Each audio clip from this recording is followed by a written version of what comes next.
everyone. Welcome, welcome, welcome. We are so glad to see you here in the back room on this pre-eclipse Sunday. It's going to be pretty amazing tomorrow, and I hope so many of you can see that. We're so glad that you're here today. I am your host, Hank Philippi Ryan, the USA Today bestselling author of 15 novels of suspense. I've won 5 Agatha Awards, 5 Anthony Awards, and the coveted Mary Higgins Clark Award. My books have been translated into a dozen languages. I'm also the investigative reporter for Channel 7 here in Boston, and I've won 37 Emmys for my work. My current book is One Wrong Word, which you can see so casually displayed on the door behind me, and it is already in a second printing. Book 16 and 17 are in the works. But let me introduce the authors to you right now. Erin Adams. Hi, Erin. Erin E. Adams is a first-generation Haitian-American writer and theater artist. Her debut novel, Jackal, was named one of the best of the year by, listen to this, Esquire, Vulture, Pop Sugar, Paste, and Publishers Weekly, and a best horror novel of all time by Cosmopolitan. All time is a long time. That's a lot. It was also a finalist for the Edgar, the Bram Stoker, and the Shirley Jackson Awards. Adams lives in New York City. Welcome, welcome, welcome, Erin. We are so pleased that you are here tonight. Lisa Gardner. Hey, Lisa is the #1 New York Times bestselling author of about 24 thrillers, with books published in 30 countries, including her newest, hold that up, including her newest, Still See You Everywhere. She's also had 4 books become TV movies. She received the Silver Bullet Award from the International Thriller Writers for her work on behalf of at-risk children and the Humane Society, and about 20 million other accolades and awards. So you'll have to ask Lisa about that. Well, and you have a perfect view of the eclipse. Yeah, I'm up in the mountains of New Hampshire. It's actually eclipse mania. My goal tomorrow is not to leave my house. There's actually signs up everywhere saying traffic will be delayed, expect long lines, expect, complete and total pandemonium. So that translates to us locals as, yeah, we're not leaving our homes. That's what happens on Marathon Monday for us. Yes, exactly. Go out. Well, welcome. We're so pleased that you are here today. Karen E. Olson. Hey, Karen. Is Hello. the author of the Annie Seymour and Tattoo Shop Mysteries, the Black Hat Thrillers, and now An Inconvenient Wife. Welcome. And that is, the pub day was this week, right? Wasn't it this week? It was Tuesday. Tuesday. That's amazing. Congratulations. Fantastic. Thank you. She was a longtime newspaper journalist and an editor at Yale. She lives in the suburbs of New Haven. Are you so excited? It's pub week. Well, my second event, which was in Concord, New Hampshire on Thursday, got canceled because of the snowstorm. So that was it was not a very auspicious way to start my publication days. Well, you can always go back to Gibson's. Now the buzz is so hot about your book. You can go back. Well, I'm actually going to be going back on the 29th. They rescheduled. Perfect. So that's great. That's great. Congratulations. The book is getting so much great buzz, and it is such a good idea. I can't wait for everybody to hear about it.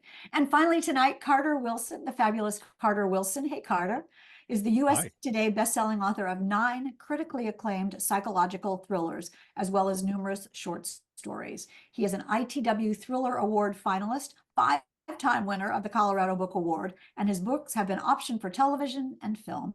His newest is The Father She Went to Find, which is such a genius book. What does it say on the cover? Something like, she's one of the smartest people ever. But well, what it says on the cover is your blurb, Hank. So thank you very much for that. Yes, indeed. Read that blurb out loud. Read that blurb out loud. It says, a beautiful mind takes a life and death road trip in this battle of wits, a maze of psychological suspense and heartbreaking family drama. So Thank you. Your check is in the mail. I love that book. And it's really unique and so much fun to read. So congratulations. And you had a pub day recently too. Was it last week? Yes, as well? Also Tuesday. My main launch event was last night. So it was a lot of fun. And I'm out here in Colorado. Where you didn't feel the earthquake. I did not feel the earthquake. And will not see the eclipse. And I won't see the eclipse. I saw the last one. Okay, well, that's great. Well, we're so glad that you are all here tonight. Anyway, we will start, as always, tonight with our quick 20 questions, these fabulous questions that to let you get to know our authors a little bit. And I will start in alphabetical order. So, Erin, I'm going to start with you. Erin, what was your favorite book as a child? Matilda by Roald Dahl. And why was that? I just loved seeing another slightly awkward girl who loves books get to go on adventures. So, yeah. Did you ever see the Broadway show? Yes. Oh, I saw the Broadway show when it was here in New York. I used to work in Times Square selling theater tickets, Another Life, Another Story. But that was like the #1 show I'd recommend for families if we had it available. I loved it. I'm still singing it, and the set, not only the music and not only the story, but the sets were incredible, don't you think? Yeah, no, it's a beautiful show. Beautiful, beautiful show. Now I'm singing. Lisa Gardner, a question for you. What is one cool thing you learned from writing your current book? Oh, coconut crabs. They're absolutely terrifying. I got to meet them in real life too. They're bigger than my Coconut dog. crab. Coconut. Yeah, I was in this remote atoll in the Pacific on the equator. Coconut crabs are like terrier size for those of us who have dogs. They're huge. Their claws are actually hydraulic, so you don't want to be anywhere near them. They're highly territorial and nocturnal, and if they decided you didn't want to walk down that path, you did not want to walk down that path. You found alternate means of getting where you wanted to go. Patricia is saying that was one of the scariest parts of the book. I looked up coconut crab after I read your book because I thought, how scary can a crab be? And it was as big as a trash can. Yeah. They're No, thank you. Yeah, they are terrifying, and they're also nicknamed robber crabs because the first explorers, which were not the first explorers, the first European explorers, the coconut crabs would steal their booze. And they believe it's because they have a sense of smell. How a crab has a sense of smell?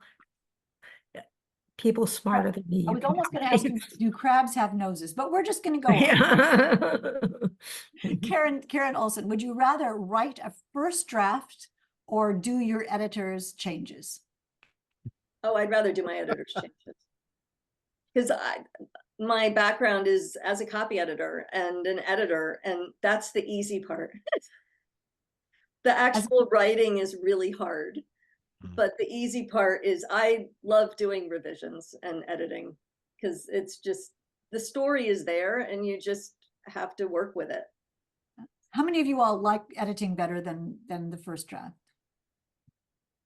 Yeah, no, not Erin. Oh, are you like the story? I like drafting. Erin, you're weird, just so you know. Okay. I'll take it. Take the weirdness, take the weirdness. Carter Wilson, do you listen to music when you write? I listen to thunderstorms. So I have a whole playlist of different thunderstorms that I just have on a loop. If I introduce any kind of talking or singing, it throws me off, but I do need that isolation. Different thunderstorms? They sound different? Yeah, I mean, you can go on Spotify and there are albums upon albums of thunderstorms. Oh my God, that's so cool. if you want a jungle thunderstorm with birds in the background, whatever your mood is. Wow. But it always thunderstorms. I'm thinking about what would make them different. I mean, I guess whether leaves or mountains or beach. Thunderstorms with waterfalls, that's amazing. There's some really good ones. I'm a connoisseur. A connoisseur of storms. I love that. That's a good blurb too. We want you not only to get these authors' books, but to hear about some more books. So Carter, we'll start with you this time. What book are you recommending and why? So I am recommending Stuart Turton's The Last Murder at the End of the World, which is actually not coming out until May 21st. He's from the UK. I've interviewed him before and he's making a tour. And so I'm going to be interviewing him when he comes to Colorado. And he wrote The 7.5 Deaths of Evelyn Hardcastle, if you read that. But this is a very complex, twisty, post-apocalyptic, but yet humorous thriller. And it's so involved and so unique that I was just glued to every page. So, You and must have sorry, at one point.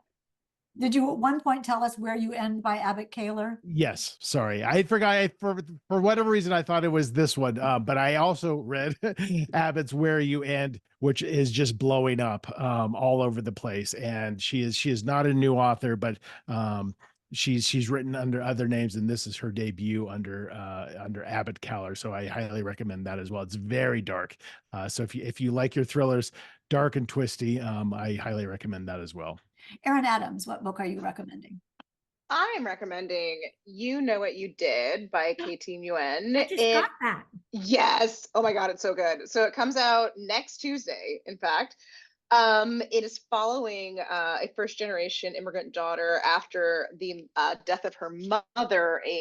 The grief is sending her into like a lot of strange occurrences are happening around her. And when someone close to her ends up dead and she's the last person to see them, a lot of questions start circling around. It's lovely and surprising and heartfelt. It's oddly like emotional and beautiful, all while being wrapped up in a lovely, pacey thriller. You got to stay up to finish it kind of read. And I love that you brought her up because KT is coming to the back room in a couple of weeks. So Oh, you'll all be able to hear from her and hear about this marvelous book. So thank you for that, Erin. Thank you. Lisa, what are you recommending?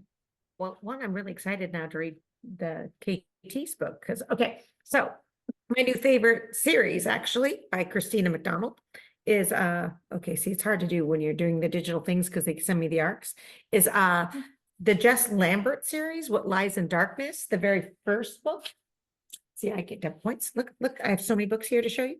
These Still Black Waters.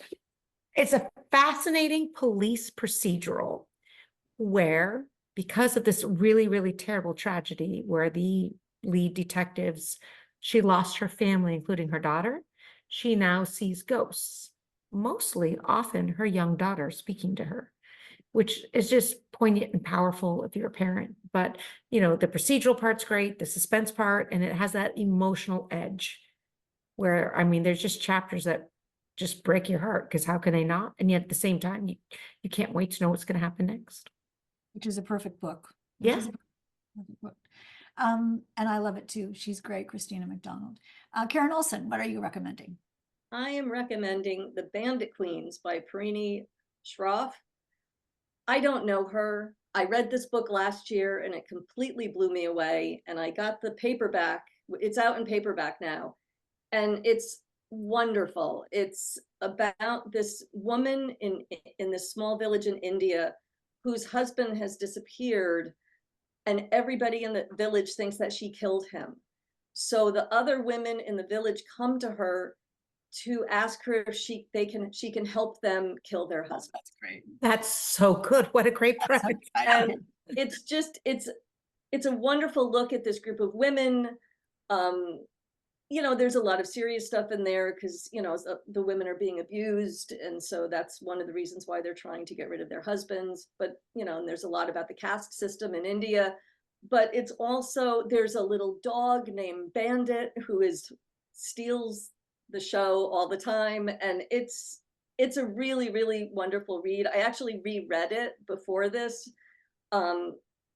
And when I reread it, I said, now I remember how, you know, why I loved this book so much. So I highly recommend it.